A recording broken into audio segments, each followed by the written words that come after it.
జై శ్రీరామ్.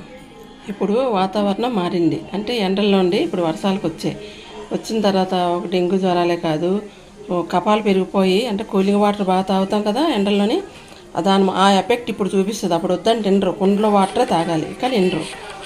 అయితే ఇది ఏం చేయాలంటే ఇవ్వండి, ఇప్పుడు చెప్పాను కదా, దీని మీద శుభ్రం కడిగేసి పొయ్యి మీద పెట్టి శుభ్రం కాల్చేయాలి.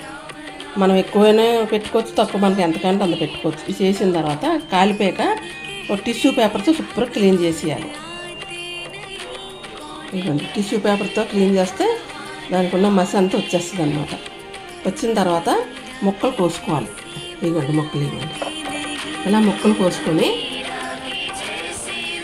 ముక్కలు కోసి వేసుకున్నాం కదా, దాంట్లో వేయవలసిన సామాగ్రి ఇవ్వండి: వాము, మెంతులు, పసుపు, ఉప్పు. కళ్ళుప్పు ఉంటే ఇంకా మంచిది. ఎంతండి క్వాలిటీ ఇంత అని ఏమి కాదు, మనం ఏంటంటే ఇవన్నీ ఇందులో వేసేసుకోవాలి. వేసుకున్నాక ఈ 2 పచ్చిమిరపకాయలు కొంచెం కట్ చేసి వేయాలి. ఇవి వేయకపోయినా పర్వాలేదు, మాకు ఏంటంటే పిల్లలు టేస్టీగా ఉంటాయి కానీ తినరు. ఇది పుల్లగా కారంగా ఉండాలన్నమాట. అలా అయితే తింటారని, ఇక వీళ్ళకి ఇలా కాదు తినట్లేదని అప్పుడు నేను ఐడియా చేసి ఇలా మిరపకాయలు చిన్నవి కట్ చేసి వేసేసేయాలి. ఇందులో ఒక 2 నిమ్మకాయలు వేయాలి. ఇప్పుడు నా దగ్గర నిమ్మకాయలు నిండుకున్నాయి, ప్రస్తుతం బద్ద వేస్తున్నాను మీకు చూపించడానికి. మీరైతే 2 నిమ్మకాయలు వేసుకోవచ్చు, ఇష్టమైతే ఇంకో నిమ్మకాయ వేసుకోవచ్చు, పులుపు పెట్టి. అయితే ఒక నిమ్మకాయ వేసుకోవచ్చు. ఇందులో కొలత అంటూ ఏమీ లేదు, అన్నీ కొంచెం వేసుకుంటే ఈ వాము కదా, వాము ఫేవర్ పడుతుంది, మెంతులు ఫేవర్ పడుతుంది, ఉప్పు, పసుపు ఇవన్నీ మనం వెళ్తే మంచిదే కదా. ఇవి చక్కగా చేసుకొని ఒక సీసాలో వేసుకోండి. నేను ఈ సీసాలో వేస్తాను. వేసి చక్కగా కుదిపేసేయండి, చక్కగా పడుతుంది. రోజు ఒక 2 పూటలు తినొచ్చు.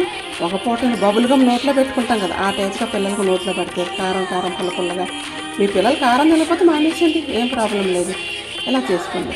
మనం ఇప్పుడు పిల్లలు ఏం చేస్తున్నారంటే బాగా సుఖపడిపోయారు, కొంచెం శ్రమ ఇంట్లో పడరు కానీ గంటల కొద్ది హాస్పిటల్లో టైము తీసుకోమంటే తీసుకుంటారు. అక్కడ తీసుకుంటారు, మందు షాప్కి వెళ్తారు, మందులు టానిక్ సీసాలు తెచ్చేసుకుంటారు, తాగేస్తారు. అది వద్దండి. దానివల్ల ఇది చాలా మంచిది ఒంటికి. ఇది తిన్నప్పుడు కానీ ఏంటంటే మీకు కఫం వచ్చేస్తూనే ఉంటుంది. ఏంటి తినేసరి కఫం వచ్చేస్తుంది అనుకుంటారు, బయటకు వస్తుందనే విషయం తెలుసుకోరు అన్నమాట. అలా చేయండి, మీ ఆరోగ్యం కాపాడుకోండి. ఇది కంపల్సరీగా చేయండి. చేసి నాకు లైక్ కొట్టండి, మానండి, అది మీ ఇష్టం. కామెంట్స్ మట్టుకు ఇది పాడమండి బాగుందంటే నేను హ్యాపీ అవుతాను కదా, ఆ ఒక్క పని కూడా చేయండి. ఇది చేసుకొని ఆరోగ్యం కాపాడుకోండి. పచ్చిమిరపకాయలు చూసినా చిన్న వేసాను కదా. ఇప్పుడు ప్రస్తుతానికి ఇది నిమ్మకాయ ఒకటే తింటున్నాను నేను. తర్వాత మళ్ళీ ఇప్పుడు మార్కెట్కి వెళ్ళేది రాలేదు, అంటే ఇప్పుడు ఇంట్లో చేస్తున్నాను నేను. ఇంట్లో అందరికీ కొంచెం కపాలు అవి ఉన్నాయి. నేనైతే ఎక్కువగా టానిక్లు అవి వాడనే ఉన్నాయి పిల్లలకి.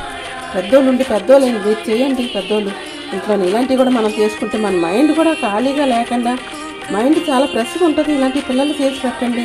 వంట పెంట బాధ్యతలు ఇవన్నీ మనం వదిలేసుకున్నాం కదా, కాబట్టి ఇటువంటి ఏమైనా చేసి పెడితే పిల్లలకి చాలా ఎంత బాగుంటుంది. అది పెద్దవాళ్ళు ఎక్కడ ఉంటున్నారులే ఇంట్లోనే.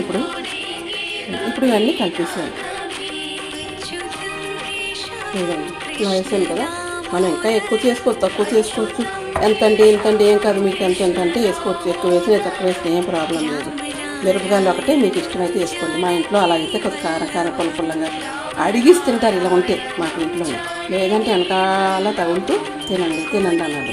ఇలా కారం పొలం ఉన్నదంటే నోట్లో బొగ్గులు అలా పెట్టుకుంటూ చప్పరిస్తారు. చాలా మంచిది హెల్త్కి. మీరు ఇది మట్టుకు వాడండి. ఇప్పుడు పరిస్థితుల్లో ఇప్పుడు వాడాలి ఈ వాతావరణానికి. చూడండి, నాకే నూరు ఊరుతుంది, ఇప్పుడు తినాలనిపిస్తుంది. కారం పుల్లగా. నిమ్మకాయ ఇంకా తిందాక అప్పుడు నేను తింటాను.